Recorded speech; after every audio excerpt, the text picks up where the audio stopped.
최근 맨유에서 가장 많은 비판을 받고 있는 선수가 바로 호일룬이라고 할 수가 있는데, 호일룬의 득점 기록을 보면 정말 처참할 정도로 좋지가 않습니다. 마지막으로 득점했던 날이 작년 12월 13일 비토리아 풀젠과의 유로파리그 경기였고요. 그 이후로 정말 득점 기록이 단 하나도 없습니다. 18경기 동안 득점을 기록하지 못하고 있는 모습을 볼 수가 있는데, 이런 기록을 보고 기본적으로 호일룬이 공격수다 보니까 많은 비판을 받을 수밖에 없어요. 실제로 호일룬이 경기력 자체도 굉장히 좋지 않은 모습을 보여주고 있는데, 아모린 감독은 이제 어떤 이야기를 했냐면 호일룬의 어려움은 팀의 문제라고 볼 수가 있다. 그래서 호일룬의 문제라기보다는 팀이 문제인 상태고, 팀이 좋아지면 호일룬도 당연히 좋아지는 플레이가 나올 것이다 라고 얘기를 했어요. 그런데 그 근거가 어떤 거냐면 호일룬이 슈팅할 수 있는 상황 자체가 만들어지지 않고 있습니다. 호일룬은 이번 시즌에 리그에서 16개의 슈팅을 했는데 사우스햄튼의 센터백 하우스 벨리스와 같은 수준이다. 실제로 기록을 보면 호일룬 같은 경우에는 리그에서 16번의 슈팅을 기록했습니다. 그런데 하우드 벨리스가 사우스햄튼의 센터백이잖아요. 하우드 벨리스는 리그에서 16번의 슈팅을 기록했어요. 그리고 사우스햄튼은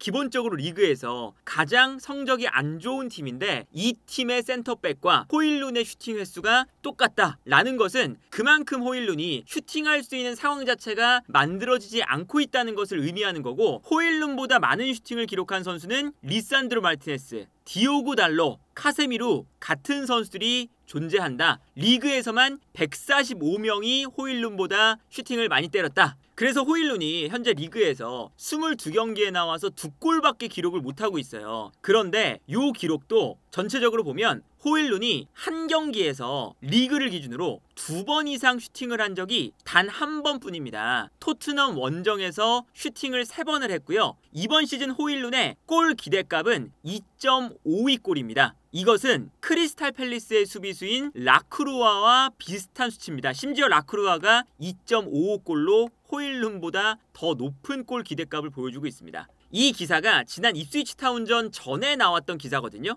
그런데 입스위치 타운전에서도 호일룬이 슈팅을 아예 기록을 못했어요. 그러다 보니까 이 수치는 지금 더 떨어져 있는 상태고요. 얼마나 호일룬이 심각한지를 보여주는 수치라고 할 수가 있는 건데, 일단은 맨유 자체가 호일룬에게 슈팅할 수 있는 찬스를 만들어주지 못하는 것도 있고, 여기에 더해서 호일룬의 특성을 제대로 활용하지 못하는 부분도 전술적으로 존재하거든요. 어떤 거냐면 기본적으로 아모린 감독 체제에서 수비를 끌어당겼을 때 공간을 활용한다, 이게 컨셉이잖아요. 그런데 요즘에 어떤 장면이 나오냐면, 예를 들어서 더리우트나 유로가 약간 내려오면서 수비를 끌어당기고요. 그 다음에 윙백들도 내려와서 수비를 끌어당기고 있습니다. 그러면 좌우 측면 공격수들, 호일룬 밑에 있는 이 2명의 공격수가 공간으로 뛰어들어가면서 여기서 볼을 받으려고 해요. 그러면 그 순간 자연스럽게 수비가 분산이 되면서 호일룬에게 공간이 더 많이 생기고, 이 공간에서 호일룬이 뛰어들어가는 이런 장면이 나오거든요. 근데 당장 이제 풀럼전을 보면 쓸 수 있는 공격 자원이 부족하다 보니까 지르크지와 에릭센, 공간으로 뛰어들어가는데 좋지 않은 선수들이 짝으로 배치가 됩니다.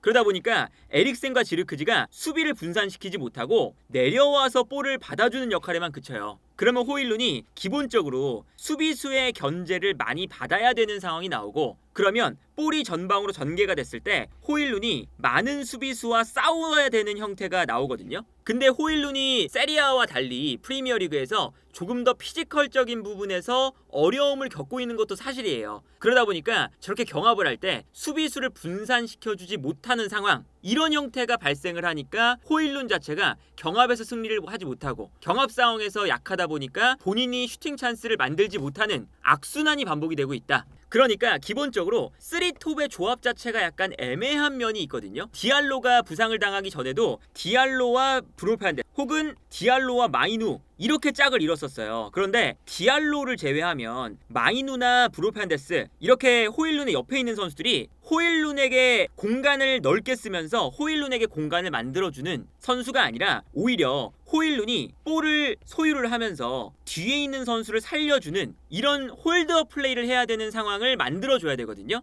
그러다 보니까 호일룬이 기본적으로 세리아에서 프리미어리그로 넘어오면서 피지컬적인 경합 능력에 어려움을 겪고 있는데, 오히려 수비를 분산시켜주는 플레이어들이 주변에 없다 보니까 호일룬이 수비수들과 싸워야 되는 플레이가 점점 더 많아지는 거죠. 그리고 여기에 더해서 아모린 감독의 축구에서 기본적으로 공간으로 패스를 보내주고 거기서 경합을 하는 상황이 많이 나와야 되는데 맨유가 애초에 그런 경합 상황을 많이 못 만들어주는 것도 있습니다. 그러다 보니까 요즘에 어떤 장면들이 많이 나오냐면 호일룬이 공간으로 뛰어들어가야 되는데 기본적으로 맨유의 빌드업 자체가 아모림이 원하는 방향으로 이루어지지 못한다는 거죠. 그러면서 호일룬이 오히려 앞쪽에서 덩치가 큰 9번 공격수처럼 버텨주고요. 올라오는 지르크지, 에릭센 혹은 브루 판데스 이런 선수들한테 떨어뜨려줘야 되는 역할을 계속 맡고 있거든요. 이게 이제 물론 스포르팅에서도 요케레스가 했던 역할이에요. 요케레스가 공간으로도 뛰어들어가지만 앞쪽에서 버티면서 떨어뜨려주는 역할. 사실은 아모린 감독이 왔을 때도 이제 몇 번 영상으로 설명을 드리기도 했었는데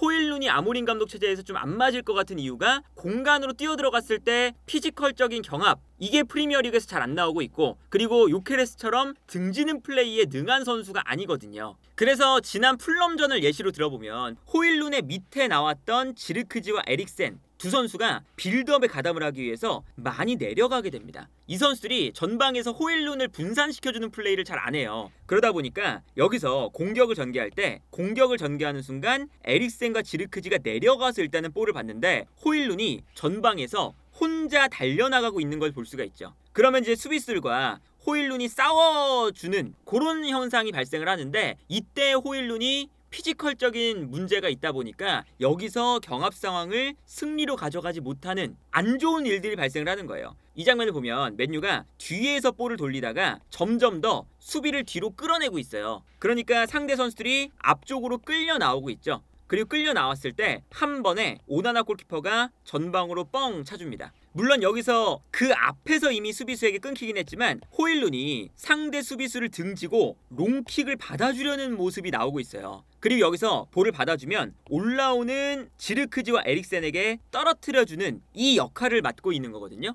근데 호일룬이 이렇게 등지는 플레이를 기본적으로 잘하는 선수가 아니라는 게 문제인 거죠. 다른 장면도 보시면요. 이 장면도 뒤에서 백패스를 하면서 수비를 앞쪽으로 끌어내고 있습니다. 이렇게 상대를 끌어낸 다음에 여기서도 오나나 골키퍼가 한 번에 롱킥을 때려주고 있어요. 그러면 롱킥을 때렸을 때 앞쪽에서 호일룬이 또다시 버텨주고 있는 장면이 나옵니다. 그러면 여기서 버틸 때 올라오는 선수들한테 또 볼을 떨어뜨려 줘라 라는 거거든요. 그런데 이렇게 호일룬이 잘하지 못하는 역할을 맡다 보니까 맨유의 공격 방식도 제대로 이루어지지 않는 거죠. 저기서 호일룬이 떨어뜨려 주면 상대를 끌어냈으니까 그때 주변에 있는 선수들이 볼을 가지고 뛰어들어갈 수 있는 이런 기회가 나는 건데 기본적으로 호일룬이 그것을 못 해주니까 맨유도 맨유대로 답답하고 호일룬은 호일룬대로 내가 못하는 플레이를 하니까 답답하고 그래서 지난 풀럼전에는 지난 이적 시장에 아스날의 연령별 팀에서 영입이 된 오비 마틴이라는 17살의 유망주가 호일룬 대신에 나왔는데 오비 마틴이 오히려 호일룬보다 더 플레이를 잘하는 모습이 나왔어요. 예를 들면 이런 장면입니다. 이 장면도 상대를 끌어당겼다가 순간적으로 앞쪽으로 뻥 차는 장면이에요. 그리고 앞쪽에 오비 마틴이 있습니다. 56번의 선수. 근데 이 선수가 호일룬보다 버티는 플레이에 능하다 보니까 앞쪽에서 볼을 받아서 수비수가 달려들고 있는데 달려 나오고 있는 지르크지에게 떨어뜨려줘요. 그러니까 이 역할을 호일룬한테 계속 맡기는 거죠. 근데 오비 마틴은 이 역할을 그래도 할 수 있는 선수고 호일룬은 기본적으로 이 역할을 잘 못하는 선수다 보니까 문제가 생기는 건데 이렇게 떨어뜨려주고 그러면 지르크지가 이 볼을 받아서 뛰어들어가는 가르나초에게 한 번의 패스를 뿌려주게 됩니다. 요 이제 플레이를 할 수 있게끔 지르크지에게 공간을 열어주는 역할, 이 역할을 오비 마틴이 수행한다고 볼 수가 있는 거겠죠. 그래서 실제로 여기서 지르크지가 뛰어들어가는 가르나초에게 패스를 보내주면서 가르나초가 맨유가 원하는 플레이, 수비를 끌어낸 다음에 공간으로 뛰어들어가는 요 상황을 만들어내는 장면이었어요. 그렇다면 호일룬이 9번 공격수로서 아예 능력이 없는 선수냐? 그런 건 또 아닙니다. 호일룬이 기본적으로 이 옵타의 분석에 따르면 오프 더 볼 플레이가 굉장히 많은 선수예요. 이게 이제 오프 더 볼 플레이 맵인데 호일룬이 이곳저곳 정말 열심히 움직였다는 것을 확인할 수가 있죠. 그래서 기록으로 보면요. 호일룬은 프리미어리그에서 500분 이상 뛴 스트라이커 중에서 90분당 36.8회의 오프 더 볼을 기록을 하고 있어요. 이 기록은 리그에서 두 번째로 많은 기록입니다. 공간으로 계속 호일룬은 뛰어들어가고 있다는 거예요. 그런데 맨유가 현재 볼을 롱으로 치고, 그러니까 롱 패스를 보내주고 센터백을 호일룬이 고정하는 동안, 그러니까 홀드업 플레이를 하는 동안 그 주변에 있는 선수들을 활용을 하고 있는데, 그런 플레이를 하다 보니까 현재 호일룬의 홀드업 플레이는 이번 시즌 리그에서 7번째로 많은 선수입니다. 그러나 호일룬의 신체적인 능력이 본인의 장점이 아니기 때문에 현재 문제가 발생을 하고 있습니다. 예를 들어서 토요일에 치러진, 이게 에버튼전을 의미하는데, 에버튼전에 8번의 볼경합 상황에서 승리하지 못했고, 기본적으로 프리미어리그에서 최소 500분 이상을 뛴 81명의 공격수들 중에서 호일룬의 경합 성공률은 30.1%로 가장 낮은 수치입니다. 그리고 특히나 공중볼 상황에서의 21.1%의 경합 성공률은 리그 전체에서 세 번째로 낮은 수치입니다. 그러니까 이런 데이터들을 보면 호일룬은 버티고 서서 홀드업 플레이, 그러니까 포스트 플레이를 하면서 올라오는 선수들에게 떨어뜨려주는 이런 플레이에 적합한 선수가 아니라는 거죠. 오히려 호일룬은 아까 보여드렸던 기록처럼 공간으로 뛰어들어가는 오프 더 볼을 앞에서 나름대로 많이 가져가고 있는데, 그 공간으로 볼이 안 온다는 거예요. 오프 더 볼을 만들면서 그 앞쪽으로 볼이 떨어지는 게 아니라 계속 호일룬이 수비수를 등진 상태에서 볼을 받게끔 그렇게 패스가 온다는 거죠. 그런데 반대로 옵타의 분석에 따르면 오프 더 볼을 하면서 호일룬이 리그에서 지금 가장 높았던 속도가 22.3마일인데 호일룬이 리그 전체에서 가장 빠른 속도를 보여줬습니다. 그러다 보니까 맨유가 호일룬에게 패스를 할 때 앞쪽으로 패스를 보내주지 않고 왜 호일룬이 서 있는 공간으로 볼을 보내주는 것에 대한 의문을 품는 것은 당연한 일입니다. 실제로 호일룬이 아탈란타에서 잘했던 역할은 최전방 9번 공격수가 아니라 투톱의 역할이었어요.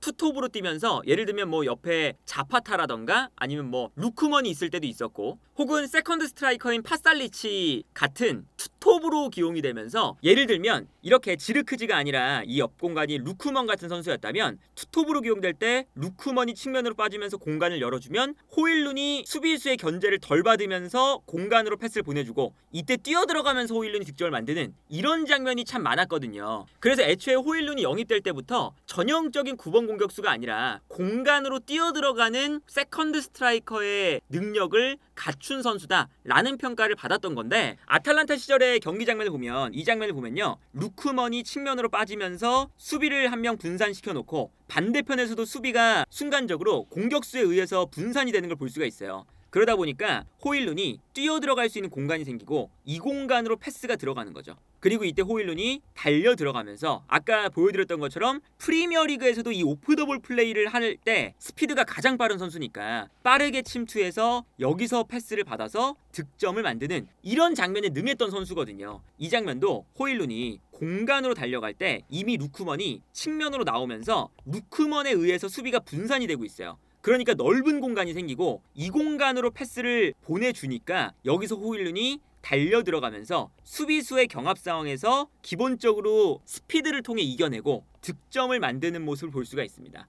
그러니까 기본적으로 이렇게 수비가 분산이 될 때 호일룬이 신체적으로 접촉을 하지 않고 오히려 뛰어들어가는 공간으로 패스가 들어오니까 더 잘한다는 거죠. 그래서 호일룬이 중앙에 있는 게 아니라 이렇게 측면으로 빠져서 플레이할 때가 굉장히 많았어요. 이 장면도 중앙에 두 명의 선수가 뛰어 들어가니까 호일룬이 측면으로 빠져들어갈 수 있는 기회가 생겼고, 이 공간으로 패스가 들어가니까 호일룬이 스피드를 살려서 공간을 활용을 하고 있는 걸 볼 수가 있죠. 여기서 이제 스피드를 통해서 돌파를 한 다음에 크로스까지 올라가는 장면이거든요. 이런 모습을 보면 지금 맨유에서 호일룬이 좋지 않은 모습을 보여주고 있는 이유는 호일룬의 뭐 개인적인 문제 이런 것도 있겠지만, 현재 맨유에서 호일룬의 움직임을 제대로 활용하지 못하는 것도 충분히 큰 원인 중에 하나로 거론이 될 수가 있다. 그리고 애초에 이 호일룬 같은 원톱은 아니고 세컨드 스트라이커에서 더 잘하는, 투톱으로 했을 때 더 잘하는 선수들이 쓰기가 좀 애매해요. 9번 공격수를 옆으로 붙여줘야 되고, 이 선수가 기본적으로